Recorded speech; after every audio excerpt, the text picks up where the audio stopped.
carbón y me dicen, no, es obsoleto. ¿Es obsoleto realmente? ¿Por qué no es obsoleto? Igual sigue siendo los paneles, ¿no es cierto? Puede ser. Menos costos, correcto, pero sirve para la gestión exacta, para la gestión de la empresa, ¿no es cierto?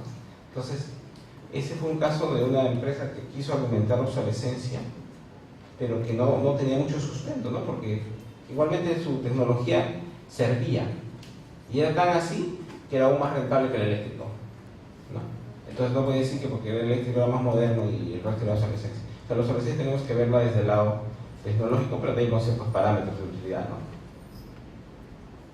Entonces dice, puede depreciarse o darse de baja, porque hay dos mecanismos. Cuando el activo está obsoleto, yo puedo mantenerlo en mi contabilidad y seguir depreciándolo por el resto del tiempo que le queda. O darlo de baja quiere decir eliminar mis activos y castigar al gasto en ese año. ¿Qué cosa es castigar al gasto? Es llevarlo a resultados, el valor de lo que quede pendiente, ¿no? O sea, restar, en otras palabras, ¿no? En ese caso, están las dos opciones abiertas, cada uno tiene sus diferentes aristas, ¿no? La inversión en bienes cuyo costo por unidad no sobrepase un cuarto de IT podrá ser deducida como gasto. No es de aplicación si los bienes forman parte de un conjunto o equipo. Eso también salió de una RTF. ¿De qué RTF sale? Sale de una RTF de sillas de directorio, si no me equivoco, ¿no? Decía, el contador había procurado que cada silla del directorio costase menos de un cuarto de UIT. Entonces dijo, como yo tengo que activar silla por silla, entonces como todas no pasan de un cuarto de UIT, todas al gasto, ¿no? Todas al gasto. Pero viene la administración y me dice, oye, un ratito, pero tú has comprado 15 sillas para el directorio, solo para el directorio. Sí, solo para el directorio. Entonces compró un conjunto de sillas. Entonces has comprado 15, pero no por un cuarto de IT, ¿no? Has superado largamente el tramo, ¿no? Entonces el tribunal dice, sí, es cierto, cuando hay un conjunto de bienes similares que tienen una función que es equivalente y usada adquirida en conjunto, deberá de tomarse el conjunto como tal, ¿no? Y por lo tanto no podría ser reducido. Ese es el criterio que mantenemos, ¿no? Que manejamos. Ahora, lógicamente, pues si compran una impresora que cuesta menos de un cuarto de IT, ¿no? Eso no podría enseñar resultados directamente, ¿no?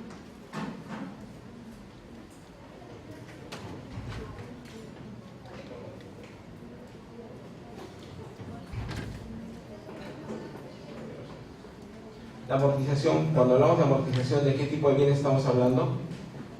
Intangibles, ¿no es cierto? ¿Qué tenemos? La organización, los preoperativos iniciales de la expansión y los intereses terminados en periodos preoperativos. ¿Qué te dice la norma? Hay dos alternativas. O lo envías a resultados. Ojo, cuando yo digo lo envías a resultados, quiere decir es gasto, ¿ya? Así lo entendamos. O lo envías a resultados, es decir, es gasto en el primer ejercicio o amortizado hasta en el plazo de 10 años, ¿no? Eso es el parámetro que da. Plazo que puede ser variado con la autorización de SUNAT. ¿Por qué ese plazo que puede ser variado con la autorización de SUNAT? Ahí había una discusión, ¿no? Porque decía de 1 a 10 años, si no me equivoco. Entonces el contribuyente decía de 1 a 10 años yo puedo amortizarlo en 7, puedo amortizarlo en 6.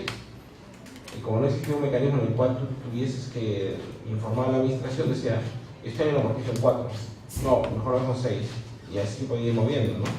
Por eso es que se genera que puede ser variada el plazo correcto, pero bajo la autorización de la administración, ¿no? La mayoría de las empresas hacen una economía fiscal. ¿Qué cosa es eso? Es si me conviene o no amortizarlo en el ejercicio o llevarlo en un determinado número de años, ¿no? En función de qué es lo que les conviene para poder hacer un menor impacto del impuesto. El impuesto a la renta para las empresas, ¿cómo creen que lo califican? ¿Qué cosa es el impuesto a la renta para las empresas? Es un gasto, ¿no es cierto? Es un gasto más. Es un gasto variable, pero es un gasto más. Entonces las empresas no se ponen, cuando planean presupuestalmente, no se ponen a ver, este gasto es por esto, sino que el impuesto a la renta como es gasto, también tengo que prever disminuir el gasto, ¿no? Para ser eficiente. No es porque sea una cuestión evasiva, es una cuestión exclusiva, ¿no? O de planeamiento tributario. Los gastos por viáticos gastos de viaje que deben estar sustentados como comprobante de pago, requisito, no puedo decirlo sin un comprobante de pago. Incluye alojamiento, alimentación y movilidad.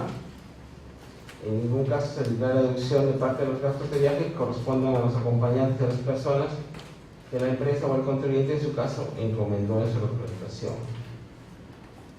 Bueno, la salvedad acerca de que no incluye acompañantes es lógica, ¿no? No tiene nada que ver el tercero bajo la generación de renta y por lo tanto no incluiría la causalidad.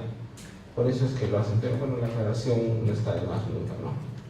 Entonces, gastos de viáticos, gastos de viajes, sustentado con comprobante de pago, alojamiento, alimentación y movilidad. ¿Y qué más? Que no pueden deducirse el gasto de los acompañantes, ¿no? Estamos yendo un poco más rápido en estos temas porque todavía nos queda. Yo considero que las partes gruesas que tienen que verse son pagos a cuenta, saldos a favor, compensación de pérdidas y la liquidación como tal, que es básico para mañana, ¿no?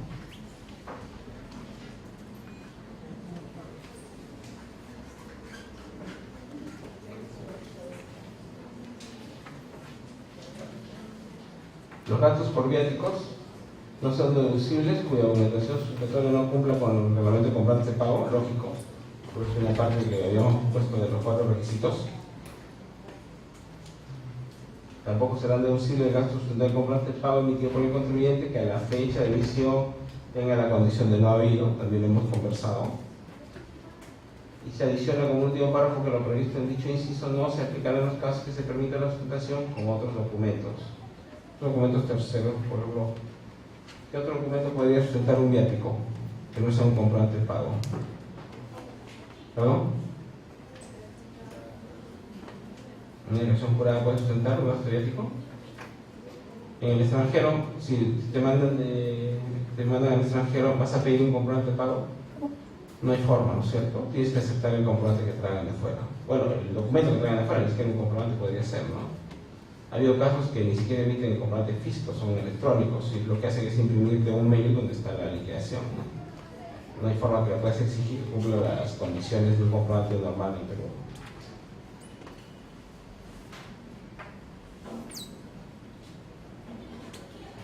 El gasto por viático en el interior del país, sustentado como comprobante de pago, de acuerdo a las normas, sirve para sustentar costo o gasto. ¿Cuál es lo interesante aquí? Que hay una escala de viáticos, ¿no es cierto? Del 2011 al 31 de diciembre del 2011, el monte de viáticos diarios que otorga el gobierno central a sus funcionarios en 210 soles, y para el trabajador público, del sector privado, tendrá como máximo el doble, ¿no es cierto? Entonces, la tabla la prueba para el sector público, pero la usamos de referencia para el sector privado el doble.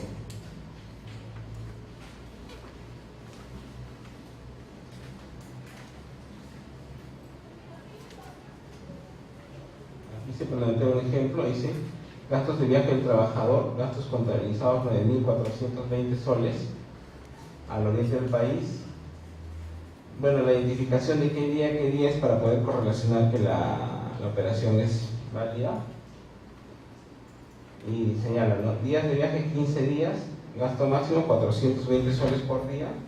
Estamos hablando de 15 por 420, 6.300 soles. Gastos contabilizados son 9.420, solamente deducible ¿hasta qué punto? ¿Hasta qué monto? ¿Hasta qué monto es deducible? 6.300. El resto tendrá que ser reparado vía declaración jurada, ¿no?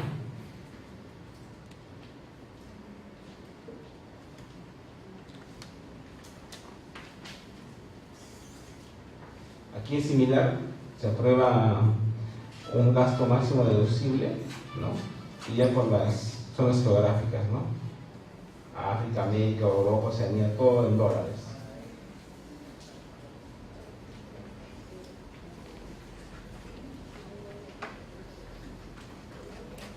Como les comentaba, ¿con qué se sustenta? Con documentos emitidos en el exterior, de conformidad a la legislación pertinente. No se puede exigir nada de una obligación en Perú. Debe constar el nombre, la denominación, razón social, domicilio, transferente, fecha y monto pagado. Como les comento, o sea, ni siquiera podríamos, yo considero, pedir tanto requisito porque los comprobantes incluso no los cuentan, ¿no? Los electrónicos, muchos de ellos tienen todos o la mayoría de ellos, en algunos casos no los consignan, ¿no? También podrá sustentar con DJ el beneficiario de viáticos de acuerdo a lo establecido en el reglamento, lo cual no será el 30% del monto máximo establecido en la parte respectiva.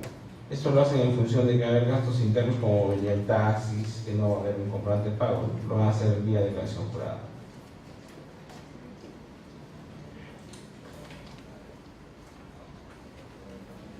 Aquí pone un ejemplo acerca del señor Miguel Príncipe, que tiene por viáticos 8.450 soles, se entiende, con comprobantes de pago emitidos de conformidad a las